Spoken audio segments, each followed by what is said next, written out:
In the late 1950s, when Fidel Castro was taking his revolution out of the mountains toward the ultimate victory of Havana, the world watched what was believed to be a popular uprising of the people. There is not communism or Marxism in our ideas.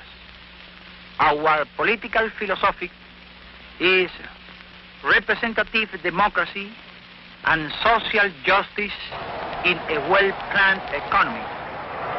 But the revolution provided a new base for the KGB and the communist intelligence networks. Ladislav Bittman was a deputy director with Czech intelligence. A few years after the revolution, the Czechs helped to build up the Cuban intelligence service. And then, I think in the early 1960s, the Soviets took over completely when Cuba was really in the hands of the Soviet bloc, of the Soviet Union. Here at the Cuban mission to the United Nations in New York City, where 98 Cuban nationals work, at least half are members of the DGI, the Cuban Intelligence Service. This man is Nestor Garcia. Until the summer of 1980, he was officially listed as the first secretary to the Cuban mission. But in reality, he was chief of station for Cuban intelligence in New York City. In Moscow, the direct responsibility for running Cuban intelligence is assigned to Department 11 of the KGB, the same department that controls the Czechs, Poles, and other European communist intelligence agencies.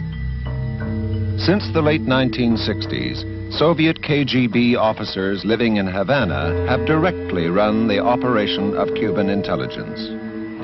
As a result of 2 years' research, the Connections team has been able to ascertain these startling facts. Cuban intelligence was taken over by the Soviets in 1969. At that time, it became and has remained totally financed and controlled by the KGB. Now living in hiding, this man is the highest-ranking Cuban officer to defect to the United States. This is the first known television interview that a DGI officer has given. In Moscow, I was trained in recruiting of agents, in infiltrating the CIA, in counterintelligence. Was all your training directed at the United States? All your training in Moscow directed at the United States? Even if the work dealt with operations in Italy, France, England, Canada, it was ultimately directed against the United States. In the case of a plan of sabotage against an American embassy, the physical layout of the plant had to be known. Was there any other installations than embassies that were looked at for sabotage? All the big American companies. Since the late 1960s, General Semenov of the KGB has controlled the DGI from Havana for the Soviets. General Simonov, the Soviet chief, would be the one who would give the order. So the Russians controlled Cuban intelligence, actually controlled? Totally and absolutely. The second most important base of Cuban intelligence in North America is the Cuban consulate in Montreal. From here and other Cuban diplomatic missions, the DGI conducts intelligence and espionage operations through a spy network designed to increase the KGB's penetration of North American life.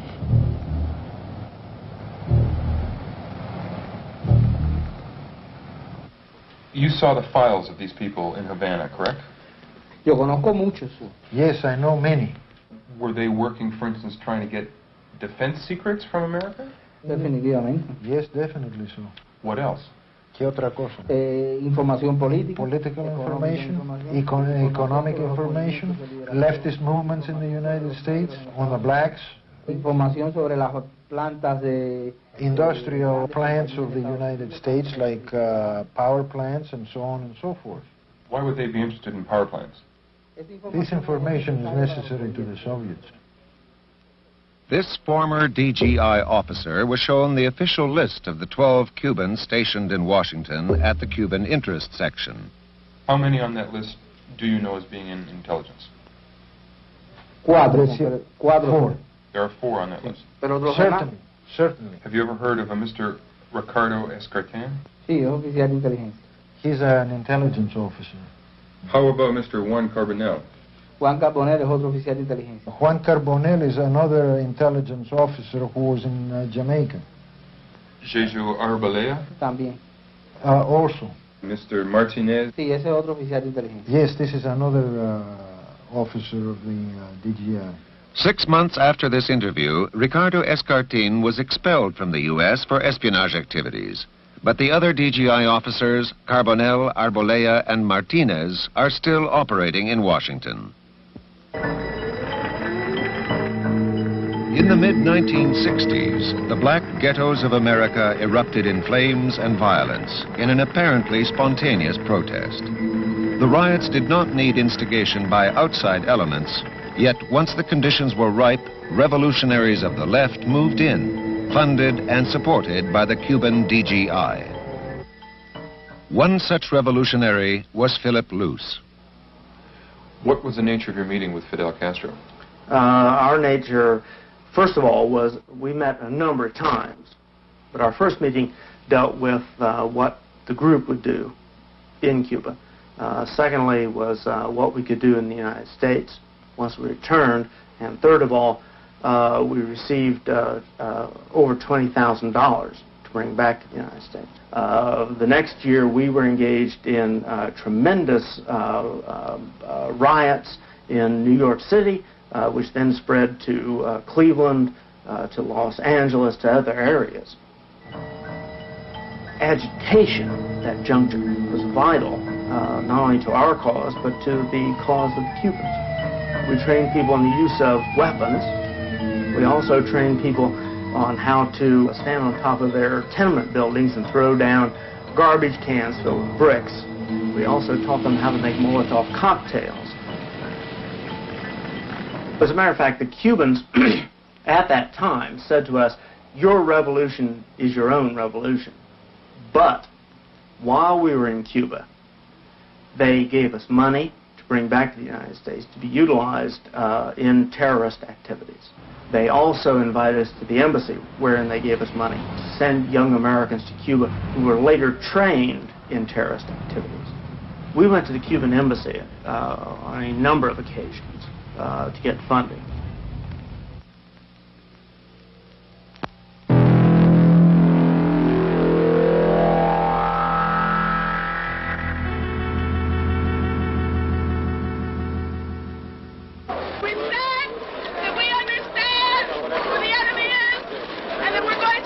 In the 1960s, Bernardine Dohrn was one of the leaders of the violent radical group known as the Weathermen. On December 3, 1980, in Chicago, Bernardine Dohrn surrendered after 10 years in hiding.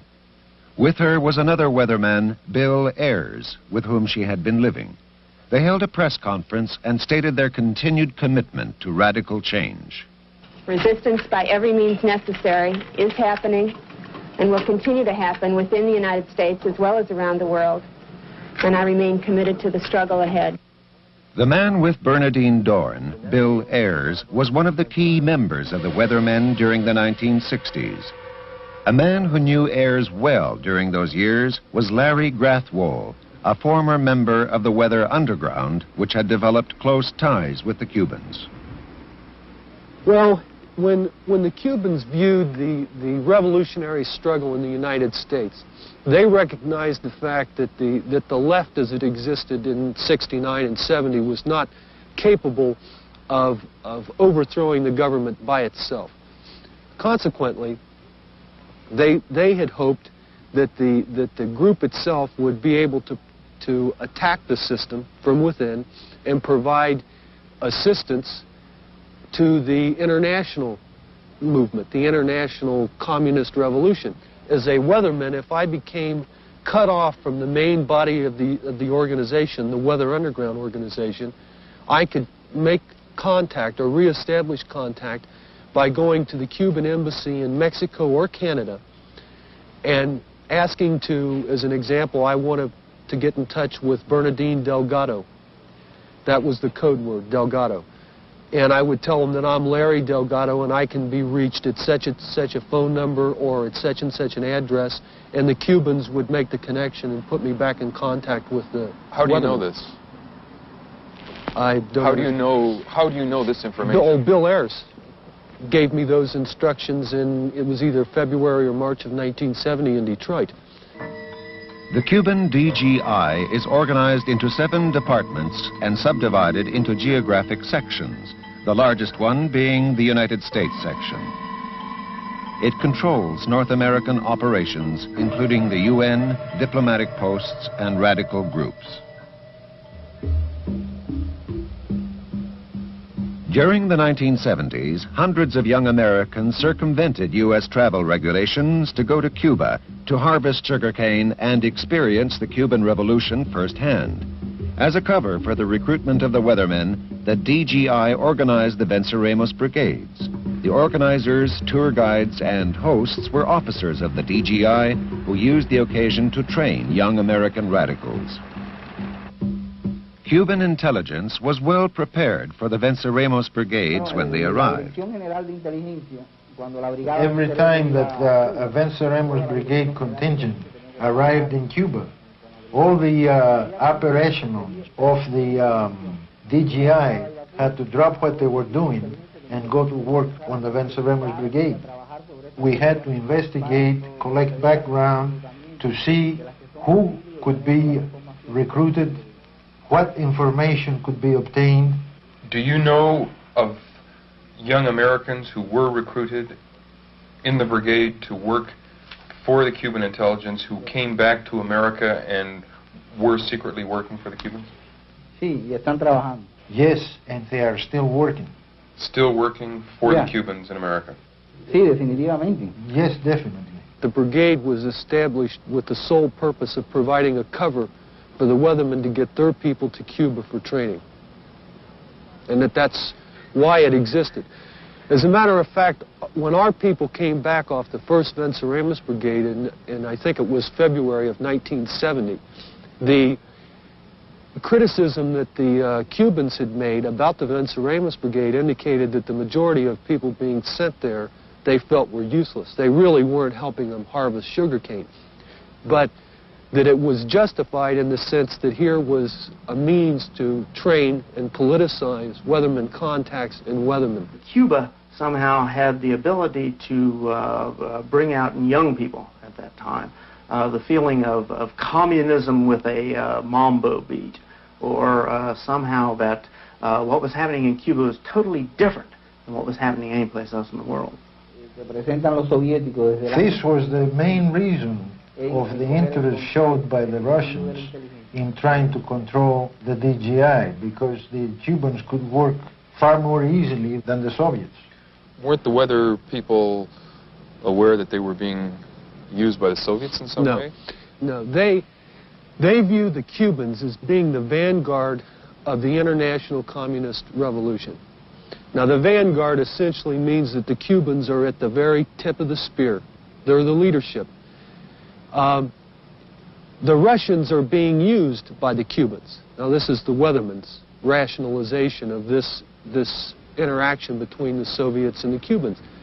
The Cubans said, you've got to become active. You've got to start doing things. And planning a national action to protest the beginning of the Chicago 8 trial and to commemorate the riots during the Democratic National Convention of '68, and to protest the war in Vietnam is not action. Action requires that you confront the system violently. So when the weathermen got back from Cuba, they changed the national action to the Days of Rage. The Days of Rage in October 1969 was an attack on the city of Chicago and its police department. For 4 days, anti-war protesters, urged on by agitators of the weathermen, rioted in the streets, engaging in violent confrontations and pitched battles with the police.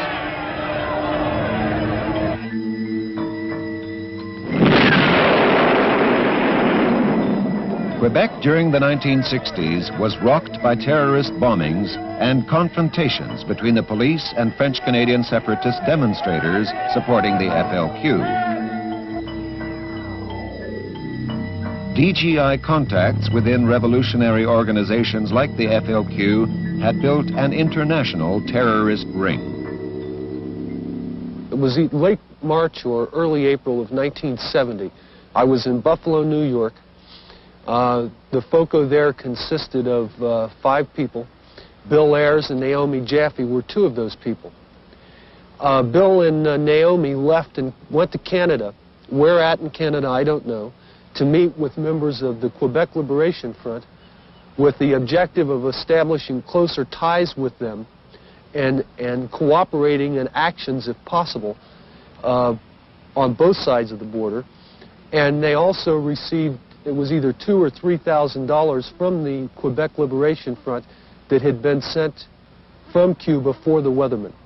There was an attempt in 1965 by a group of blacks who had gone to Cuba under my auspices to blow up the Statue of Liberty. The Black Liberation Front, which had been formed in Cuba in 1964, was the prime mover behind this plot. The bombing was prevented, however, when the police recovered the explosives from their hiding place in the Bronx. Amongst those arrested was Michel Duclos, a member of the French-Canadian separatist organization which provided the explosives to the Cuban-trained extremists. She pleaded guilty to illegally transporting dynamite. We know that the Weatherman underground organization went to Cuba and utilized the same kinds of techniques that we utilized. These people did engage in direct bombing and killing in the United States. So I fear it. And yet, most of them haven't been heard from for a long, long time. That's right, but they're still out there. They're underground. And the question is, over a long period of time, what does it take to activate them?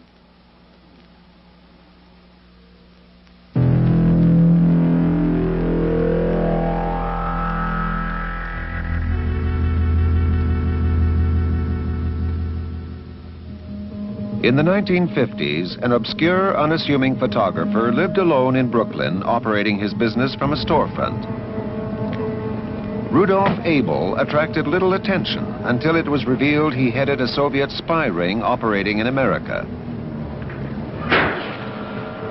He was caught and sentenced to 30 years in prison. Do you feel that you received a fair trial? I would refer that question to my attorney, Mr. Donnelly. Our American system of trial by jury is the fairest system in the world.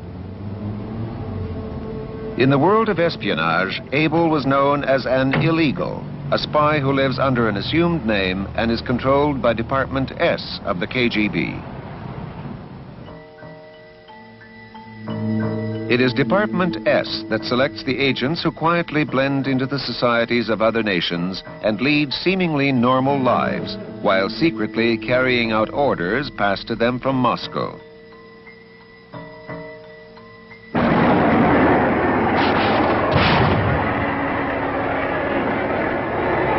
This is part of a television program about the black riots in America in 1968.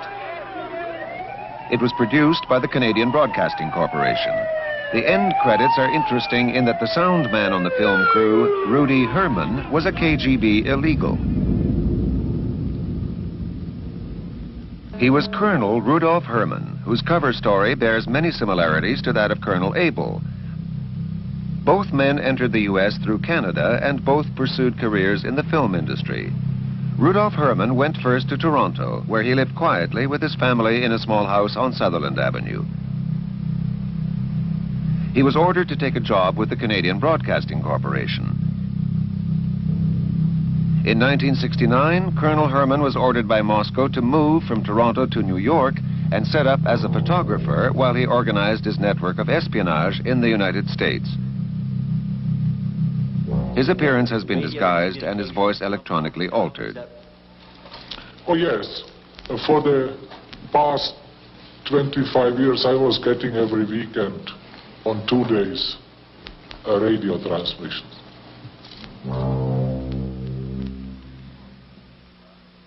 When Herman was finally caught by the FBI, Richard Kinsey was deputy chief of the Soviet desk at FBI headquarters in Washington. He had been sent on meetings, or had been sent to meet people in Canada, for one thing, had he not? Yes, he had. Do you know anything about why he was sent up to Canada? I'd prefer not to go into to that. Colonel Herman traveled to Quebec City, where he went to Laval University and met with a Canadian economics professor named Hugh Hambleton. Hello, are you Professor Hambleton? Yes, I am, yeah. Hugh Hambleton is a specialist in petroleum economics. He has been named by Colonel Herman as a long-time trusted source. Professor Hambleton met Herman many times and supplied him with information. This interview was filmed with hidden cameras. How did you meet Rudy Herman? I came at Laval, as I remember. I mean, I am pretty honest, because when did he come to Laval? I don't know the guy, your face is the guy. I'm being honest. I don't remember exactly. I just know I knew him at Laval. I certainly didn't know him anywhere else. Well, Herman met Hambleton at least a dozen times in Canada, and in 1975 they met in Haiti, where Hambleton passed Herman information about the Chinese embassy. Well, he must have come there to see you. There was a top-secret FBI RCMP operation targeting Professor Hambleton and Colonel Herman, codenamed Red Pepper. What was the reason for the meetings between Herman and Hambleton? Again, you're getting into what is still a sensitive area. I can say this, that Colonel Herman was ordered to contact Hambleton by his own admission, by his superiors in Moscow. But beyond that, I would not like to go. Professor Hambleton is not as naive as he might appear. During World War II, he worked for Free French intelligence. After the war, he worked for Canadian intelligence in Germany. But then, in the late 1940s, he met in Ottawa with Vladimir Borodin, a senior recruiter for Soviet intelligence. But you met Borodino in '48, did you not?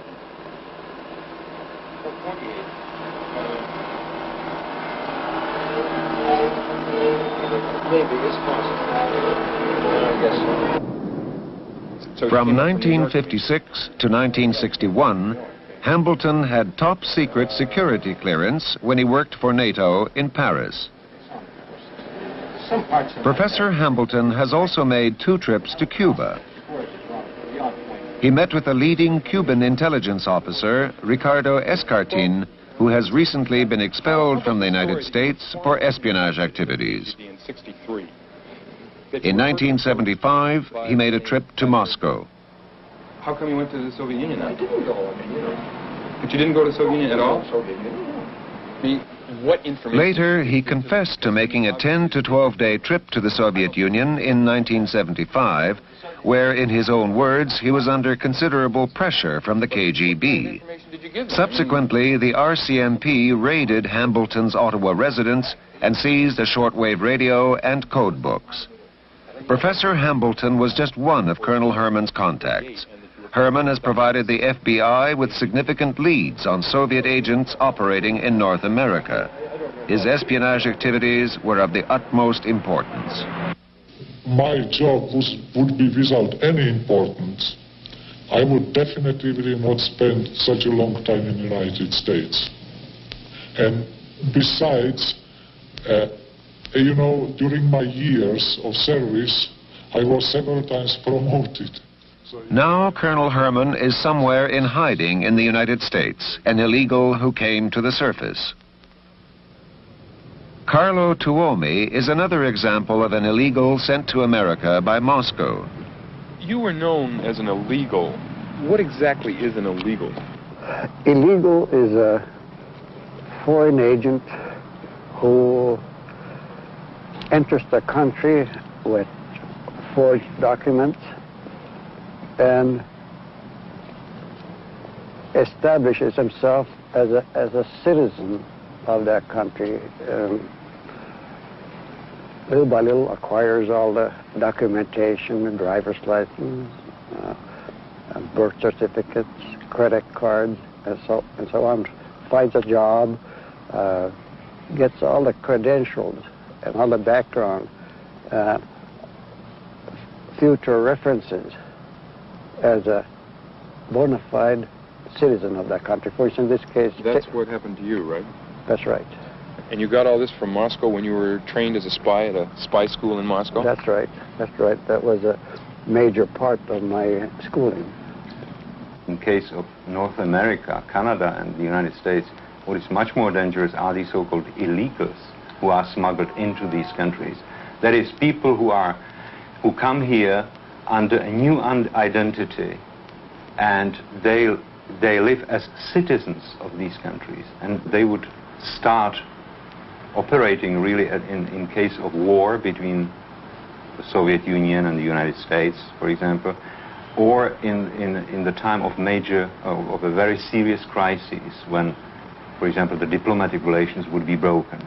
In case of war, I would be, among other illegals, the only means by which the Soviet Union could get any military intelligence from the United States, because all their diplomatic means, all their open means would be cut off. And at the time you were with Czech intelligence, there were actually agents sent over here. Yes, that's right. Who were to just sit and wait. That's right, yeah. Very many. The Soviets used many routes to secretly place their illegals. The Soviet fishing fleets, which regularly stop at North American ports, have often provided the KGB with a secure means of landing their spies. Boris Stern was a photojournalist with the Soviet fishing fleet and recalls an incident he once witnessed. One time, we left a man in St. John's, Newfoundland. He had been kept in hiding on my boat. I thought, the other people on our boat thought, he was an illegal being dropped into Canada. You believe that this was a case of dropping a spy off in Canada? Yes. Within the KGB, there is another department which controls illegals. Department V conducts what are known within the KGB by the macabre description wet affairs, assassinations, sabotage, and other violent acts. It is the department that takes care of the dirty work of the KGB. Until he defected to the West, Arkady Shevchenko was a senior Soviet at the UN. That has been the department which operates in the secrecy, which is even unbelievable for the Soviet secret society. Have you ever known of any Department V people in North America?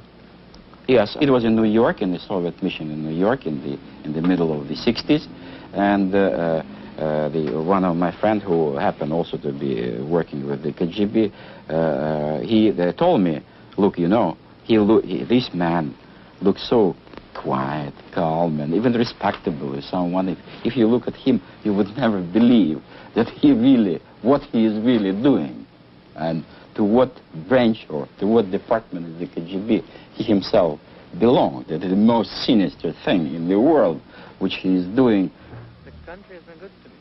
This man was a member of Department V.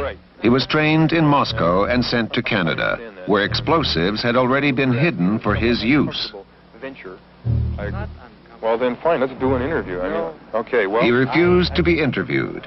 After months of work, the Norfolk Investigative Unit traced him to a small town where he now lives in hiding. I mean, you were in the KGB and you were sent over here to North America to engage in espionage acts, and you decided for one reason or another not to go through with this.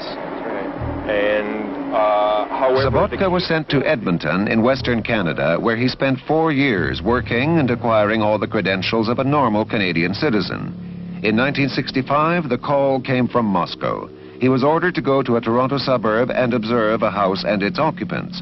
The house was at the time inhabited by one of the most famous defectors of all, Igor Guzenko, who fled the Soviet embassy in 1945. His defection led to the uncovering of Soviet spy rings in North America and was a severe setback for Soviet espionage. 20 years after it occurred, Department V of the KGB was still sending its agents looking for him. If he comes so close, and my life, of course, was very, very... And if I open door, incidentally, I never open door. Never open door in my house. So possibly went to the wrong house? I don't know, really don't know. So he could be my come in the wrong house or something, but I never myself opened the door. Where we think Sobotka had been activated by KGB agent Oleg Komenko, who at the time was working as a counselor at the Soviet embassy in Ottawa and was traveling with the Russian Moiseyev Ballet on a North American tour. Strategically placed in Western Canada, Sobotka was ordered to plan, in the event of war, the destruction of the key refining and pumping stations that supply much of North America with its energy. Edmonton is also a center of top-secret cold weather testing for Canadian and American forces, and Sobotka was ordered to find all he could about these facilities. He had other important missions, one of which was to act as a link between Moscow and a KGB sabotage network in North America. I would presume it was no accident that you were sent out to Edmonton with oil refineries and all that sort of thing. No, it wasn't. It was not an accident you were sent there? No, it wasn't. And I would presume that they had their plans on that I must really go.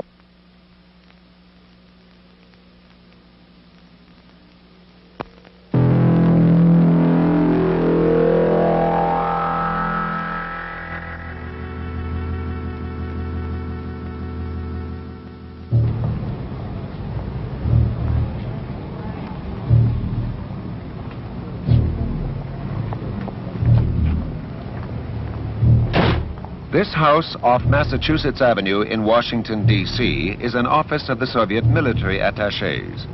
Some of these men have legitimate business there. However, most military attachés in reality are spies of the GRU, operating closely with the KGB. Working under the Ministry of Defense, the GRU specifically confines its activities to espionage in military matters. The first chief directorate of the KGB, however, has ultimate authority over the GRU espionage networks. During World War II, Carlo Tuomi was recruited into the Soviet military intelligence. He was born in Michigan of Finnish parents who left America and went to the Soviet Union while he was still a boy. His boyhood knowledge of America made him a natural candidate to become a Soviet spy sent back to the U.S. as an illegal.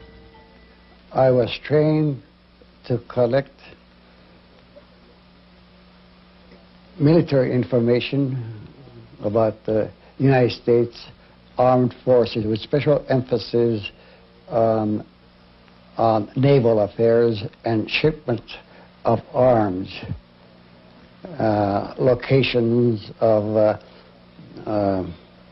docks and warehouses, specifically in the harbor of New York, where these arms were being stored and handled, and from where they being shipped to foreign countries. In other words, you were a spy. That's true. I studied the United States in general, the geography, economy, government, armed forces. The woman who was my English instructor had been born in Brooklyn, was a graduate of Columbia University, had an excellent command of modern American English. What about the American culture? I mean, how were you trained so that you would feel at home in America once you got there from Moscow? Well, the basic way of getting me into touch with American reality and culture was by showing American movies. From movies, you can learn quite a bit how people behave, how they dress, how they talk, and so that's a very important way to train an agent who is to operate in that particular country. One of the agents, he was not an instructor, but he was a more administrative personnel. He took me to a storehouse which looked like really like an American clothing store, where they picked the clothing the right size. Well, the suits and overcoat had to be adjusted. Were these American clothes that were shipped over to the Soviet Union? They were American clothes, a lot of them were from Macy's. I entered the United States by train. I took a train from Montreal to Chicago. So Canada was used as a stepping ground to enter the United States. Is Canada a usual way that the Soviets put spies in the United States? It is considered the easiest way. Soviet agents in the U.S. went to great lengths to create what is called his legend or his cover story. This legend, for the later years where I was employed, especially in New York and in Milwaukee, the Soviet diplomatic intelligence agents had done a lot of groundwork. They had studied these different places. They took pictures from the outside. They had even some pictures taken inside of these places. In Moscow, Tuomi was shown these photographs of a lumber company in the Bronx where he was supposed to have worked, and of a General Electric plant where he was also supposed to have been employed. They have been taken by Soviet diplomatic personnel, in most cases working for the UN. Instructions for me originated in Moscow and were sent in coded form to Soviet intelligence agents who were posing as UN diplomats. And they were processed by these diplomat spies and then sent to me by letter with a New York postmark. Did you ever get money from Soviet officials working with or for the UN? Definitely. They left the drops, magnetic containers like this. I usually received $3,000 at a time. It was always in advance. Once I received $5,400, which was in advance. This container. How was that container used? Well, the top of the container is magnetized, and then it is left at a predetermined place, which is called a drop, under a railroad bridge, under an elevated, inside a support of a bridge or something, and it was never lost. This was a very reliable gadget. And this was used all over New York City? Or in Yes. places in New York City? Yes, I had 4 different drops. As this FBI photo shows, Tuomi met with his Soviet handler, Alexei Galkin. He then took a cover job at Tiffany's Jewelers in New York. Beneath this subway bridge in the Bronx was one of the drop points he had for messages. Another was the Hudson River train line. Another was under this railroad bridge in Queens at 69th Street. Another on this telephone pole in Yonkers. Once he was well established, Tuomi was ordered to take a job where he could carry out surveillance of the docks at the port of New York. Eventually, he was caught by the FBI and became a double agent.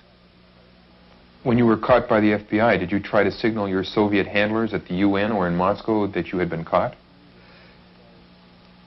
Not immediately, because I couldn't. It was in my mind, but I couldn't do it immediately.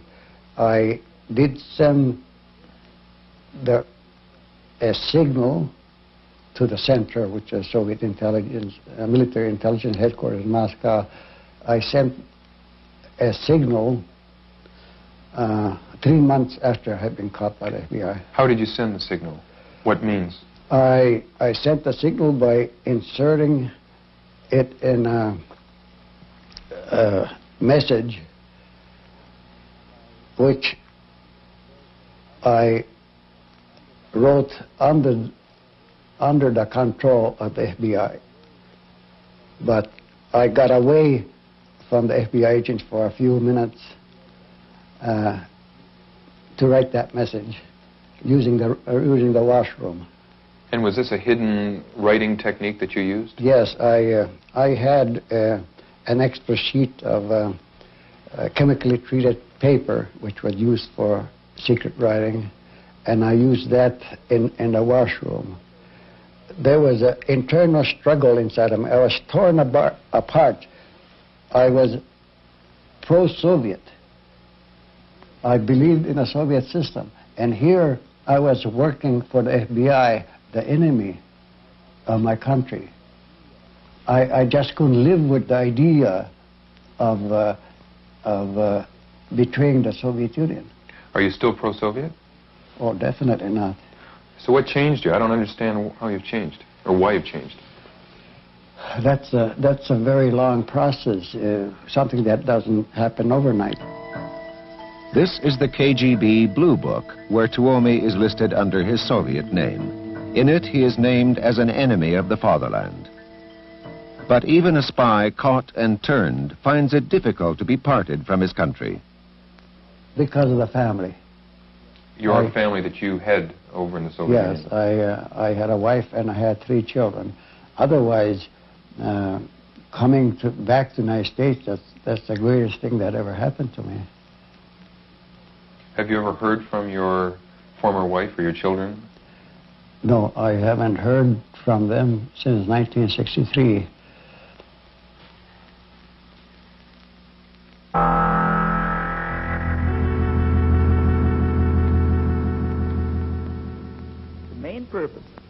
Yuri Bizminov is a former KGB agent. Follows the statement of a very ancient Chinese philosopher, Sun Tzu, who was born 500 years BC, before Jesus Christ, who said something to the effect that fighting war on a battlefield is the most stupid and primitive way of fighting a war. The highest art of warfare is not to fight at all, but to subvert anything of value in your enemy's country, be it moral traditions, religion, respect to your authority and leaders, cultural traditions, anything. Put white against black, old against young, I don't know, wealthy against poor, and so on. Doesn't matter. As long as it disturbs society, as long as it cuts the moral fiber of a nation, it's good. And then you just take this country. When everything is subverted, when the country is disoriented and confused, when it is demoralized and then destabilized, then the crisis will come. Within the KGB is a department that specializes in planting false stories and forged documents to distort others' perception of reality. It is the department that deals in disinformation. Department A of the KGB set up and controls the disinformation department of Czech intelligence. Ladislav Bittman was deputy director of that department when he was with Czech intelligence. Disinformation can have a variety of forms. It's basically an information deliberately misleading that is leaked through a variety of channels to the opponent to deceive him, to deceive the decision makers in the United States or Germany or Britain, or it can be a disinformation to deceive the public opinion around the world or in a specific country. You got to be fairly good at this when you were with Czech intelligence, didn't you? Unfortunately, I have to admit, yes. One of Bittman's audacious schemes was to recover phony Nazi storage chests from a Czechoslovakian lake. The chests were filled with genuine Gestapo and SS documents supplied by the KGB and specifically chosen to rekindle animosity towards the Germans decades after World War II. And I was a member of the diving team, and when I talked with few people in the service about this, we came to the conclusion that this is a very good opportunity to play a dirty game against West Germany, that we would actually put something on the bottom of the lakes and make it a big discovery. So we prepared several German chests. Supposedly they were thrown into the lakes by Germans who were just fleeing Czechoslovak territory. The cases were brought from the bottom in front of television cameras. The documents were then displayed in an elaborate press conference aimed at weakening the solidarity of the NATO allies. It was quite successful in Italy, in France, in Austria. The press of these countries published them, and basically the tone was anti-German. Look what these German bastards did to us during the war. And there are so many who are still living in Germany. Who are the major targets of the disinformation campaign that you were waging? I understand there was 2 or 3 major targets. Well, the target number 1 is, of course, the United States. It is called the enemy number 1, or the main enemy. It's always used in that word. That is the official term for the United States. Then the second major target was the NATO alliance. And the goal was, the objective was to work toward the dissolution of NATO, with the hope that after some few years, the tension within the organization would reach such a stage, such a level that NATO would stop existing. NATO was formed in post-war Europe as a political and military alliance against the Soviets. But its most effective opposition now comes not from Soviet armies, but from Soviet disinformation, which continually attempts to turn one NATO ally against another. Each one of these papers appears to be a leaked U.S. government document, but they're all forgeries designed to sow dissension within NATO. This document made damaging remarks supposedly from former President Carter about both Greece and Turkey.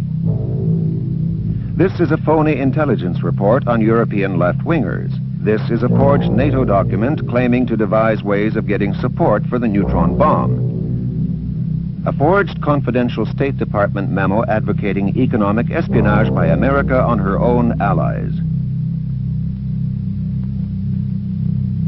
Many forgeries have been directed against Anwar Sadat, a confidential U.S. memo claiming his time is up, or false reports on former Vice President Mondale's remarks that neither Sadat nor Begin are viable leaders. There have been forgeries released to show American suppression of Islam, the religion of its oil suppliers.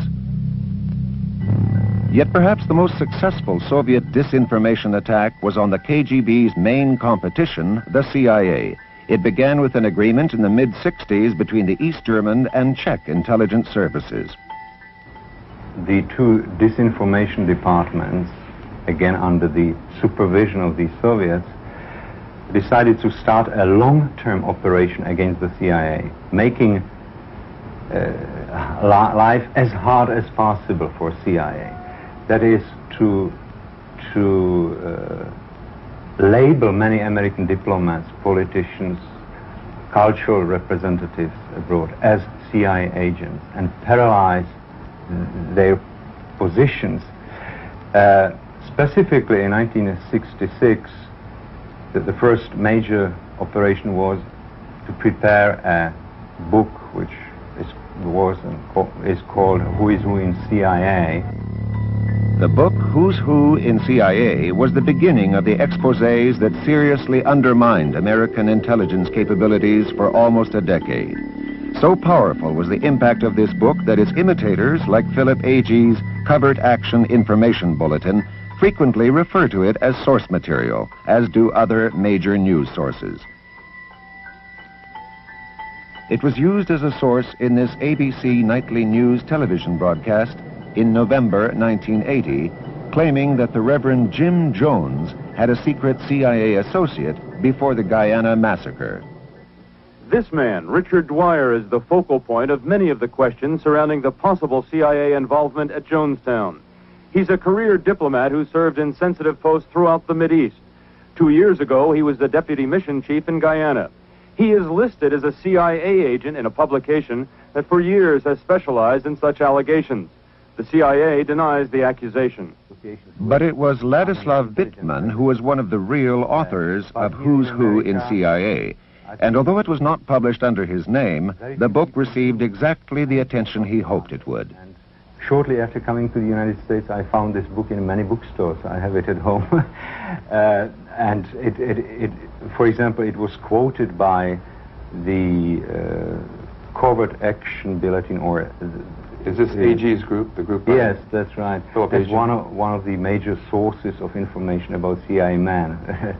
Of course, that's ironic, because that is a communist disinformation. Konstantin Hanf is a New York-based journalist for Polish-language newspapers in North America. When he decided to expose communist agents in the U.S., the long reach of the KGB influenced his life. 1976, we started a wave of exposure of Soviet and Polish communist intelligence network, especially here in New York. We exposed agents mostly working around the United Nations. What agents were these? Who were they working for? For the KGB. Any other? Polish Communist Intelligence Service, which is actually nothing but an arm of KGB too. Shortly after his exposés of the KGB in New York, Hanf's stories were published in a heavily ethnic area in Winnipeg, several thousand miles to the west, by the weekly newspaper Czas, the Polish Times. In July 1978, on a day the paper had not planned to publish, a bizarre edition of the weekly was put into circulation with articles and semi-nude photos designed to offend its conservative and older readership. It was done in a very clever way, you know, because the look of it was exactly the same as we would have printed, you know, but some things struck us right away. For example, right on the front page is that beautifully breasted women, you know, which we wouldn't have never put into a paper simply for different reasons, you know. But our readers are mostly middle-aged people who would never dream of doing anything like that, you know. Inside the paper we have a picture of one of our correspondents in the uniform of a German Wehrmacht, you know, and the letter supposedly written by a Jewish writer referring to our journalist, a contributor to the paper, Mr. Hanf, as a war criminal, Nazi war criminal. The funny part of it is that when the war ended, he was about 18 years old, you know, and yet they said that he was high-ranking officer, you know, that he has killed so many Jews and this and that, you know. And there's another article portraying Mr. Hanf as an agent of, you take it, KGB, CIA, FBI, everything under the sun. It has become a classic case of Soviet bloc disinformation on a very personal level. The charges against Hanf were also made in a letter supposedly written by the Jewish Defense League of New York, and the letter was sent out to advertisers of the newspaper, informing them that Czas was harboring a Nazi war criminal. I am Polish from my belief and from my birth and from my persuasion, I would say, but my father was a German, so my engagement in the German army was not incidental, actually, because... How long were you in the German army, and just what did you do? I was a regular soldier. I was drafted in March of 44. March 1944? Yes, when I was 17 and a half of age. And in February of 45, I was captured by the Soviets. The accusing letter was revealed to be a forgery when the real Jewish Defense League examined this and declared it had not been written on their stationery, and also that they had never accused Mr. Hanf of any war crimes. What effect would this have had on your readership? What effect did this have on your advertisers? I mean, what was it? Well, obviously, I think the main aim was to stop Czas being published and have the same editorial policy as it was, you know, since Mr. Mroczkowski took over. And they wanted, I'm sure, to create panic on the board of directors so that we would fire him and get some woolly-headed fellow, you know, which would be a little bit softer on communism. Yeah, there is a long-term plan and strategy how to frighten prominent exiles who are politically active, or organizations that are very anti-Soviet or anti-communist. And I have to admit that this is a relatively an easy thing to do. Why? Because most exiles, most refugees or immigrants have some kind of relations with the mother country, with the people, with the relatives there, and they can be even blackmailed, because imagine that you have a mother there and somebody comes and says, so if you don't cooperate, or if you continue speaking against us, your mother will have a very tough life, my dear friend.